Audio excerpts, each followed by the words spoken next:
নমস্কার বন্ধুরা।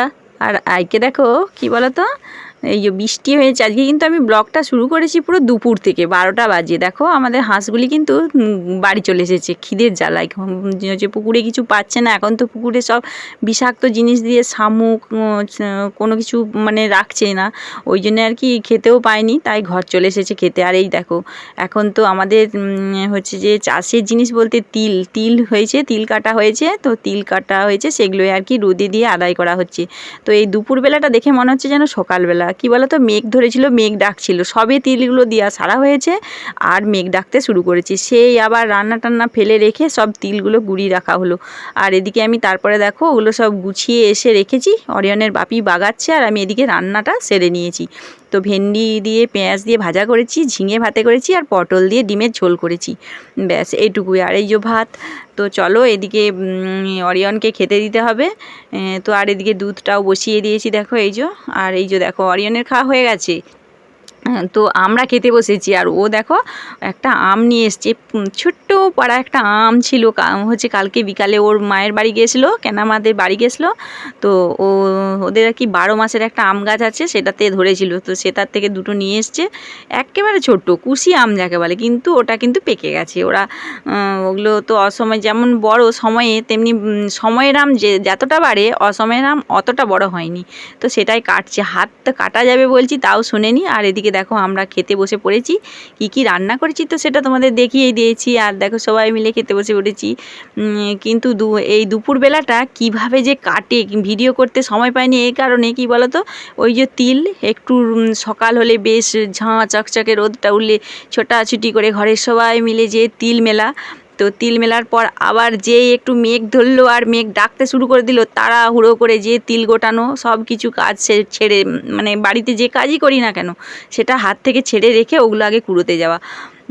তো এই দেখলে ভাই বোনের যে দুষ্টুমিটা তুমি দেখতে পেলে, ভাতের মাঝখান দিয়ে পেরি গেল, দিদির সামনে দিয়ে গেল, দিদিকে একটু চুল টানলো, খেলো ঘা।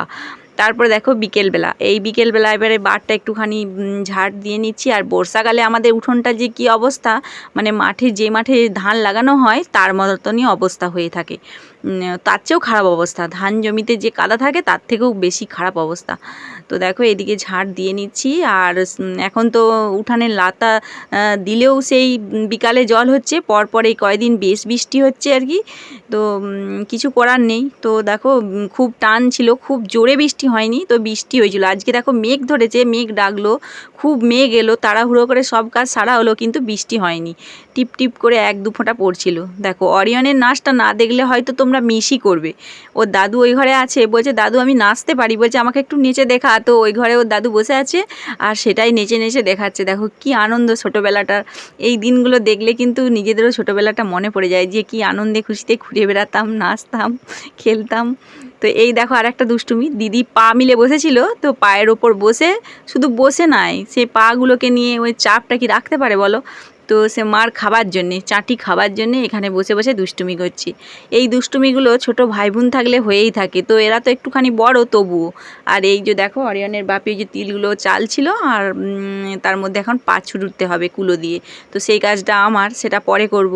এই তিলগুলো কিন্তু আমরা খাওয়ার জন্য করি, বিক্রির জন্য নয়। কি বলো তো, সাদা তিল, এটা পোস্ত কিনে খাওয়ার ক্ষমতা অত হয়নি আর কি, সবসময় যে পোস্ত বাটা খাবো সেটা নয়। তো তিল খেতে আমরা ভীষণ পছন্দ করি, আমি আমার মেয়ে। তো সেই জন্যেই সাদা তিলটা চাষ করি আমরা, আর ওটা খাওয়ার জন্যেই রেখে দিই যতটা পরিমাণ হয়। আর এদিকে দেখো একটা কাজ, ওই যে সেলাইয়ের কাজ, যেটা আমার শখের জিনিস, সেলাই করার জন্যে।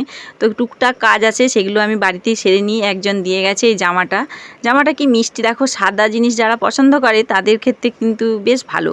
আর মেয়েটা কিন্তু খুব পছন্দ করে, ওর খুব পছন্দ হয়েছে। তো সেইটাই আর কি, ওটা খাটাতে বসেছি, মানে ওর সাইজে ফিট করতে দিয়ে গেছে।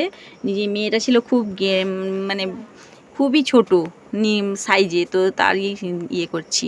তো খাটিয়ে নিয়েছি। আর দেখো টেবিলটার কি অবস্থা, টেবিলটা পুরো প্লাইউডটা ছেড়ে গেছে, তো এটা বাগানো যাবে কি না সেটাই আর কি দেখা।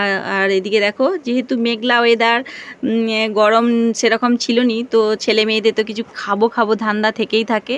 ওদিকে আমি সেলাই করতে গেছি, এমনি দেখো পাঁপড় ভাজছে, তো আমি এসে দেখি পাঁপড় ভাজছে, তাই একটু ভিডিও করছি। মেয়ে ওর খেতে মন গেছে পাঁপড়, তো সবারই জন্যেই ভেজেছে, কি সুন্দর করে সাজিয়ে সাজিয়ে ওপরে ওপরে রেখেছে দেখো। আর আমি তো ভয়েস দিচ্ছি, আমার পিঠেতে সেই আমাদের ঘরে সেই ছোট্ট বাঁদরটি কিন্তু আমার পিঠের উপরে চেপে আছে, তো সে দেখতে। আর এই দেখো এনার কি বায়না, ও পাঁপড় খাবে না, ও খাবে ম্যাগি। তো এই পাঁপড়গুলো খায়, এইটা খায় না, এই বড় পাঁপড়গুলো খাবে নি, ওই যে ব্যাট পাঁপড় ওটি খায়, একটা দুটো খাবে। আর হচ্ছে যে চলো পাঁপড়টা আমি প্রথমে একটু টেস্টটা করে নিলাম, যে একটুখানি খেয়েই নিই। আর এই যে অরিয়নের জন্য বসিয়ে দিয়েছি ম্যাগি, তো দাদুর দোকান থেকে ম্যাগি নিয়ে চলে এসেছে, তো ম্যাগিটা করে দিই, ম্যাগিটা খেয়ে নেবে। তো আজকে ভিডিওটা খুব একটা বড় করিনি, তো ভিডিও কয়েকদিন দেয়া হয়নি, তাই ভাবলাম না একটুখানি ভিডিও দিই। হয়তো ভিডিও দিয়ে আমার চ্যানেলে তেমন কিছুই আমি করতে পারবো না, তবুও একটা চ্যানেল রয়েছে, যখন দিচ্ছি ভিডিও সেই হিসাবেই একটুখানি করে ভিডিও করে দিই, যদি সে আর কি। আর যদি তোমাদের আমার ভিডিও ভালো লেগে থাকে তাহলে প্লিজ প্লিজ তোমরা একটু বেশি বেশি করে শেয়ার করো, পারলে একটু কমেন্ট করে বলো যে কোথায় ভিডিওটা করলে কীরকমভাবে মানে ভালো হবে খারাপ হবে, এই সব দিকগুলোই বলো। তো যারা আমার ভিডিও দেখো তারা প্লিজ প্লিজ কমেন্ট করো আর বেশি বেশি করে শেয়ার করে দিও। আর দেখো আমার দুই খুদে আর কি স্টুডেন্ট এসেছে, এরা নতুন, তো দুটোই একেবারে প্রাইমারি যাকে বলে, তো এদেরকে অ আ শেখানো এই সব। চলো টাটা, আজকে এই পর্যন্তই।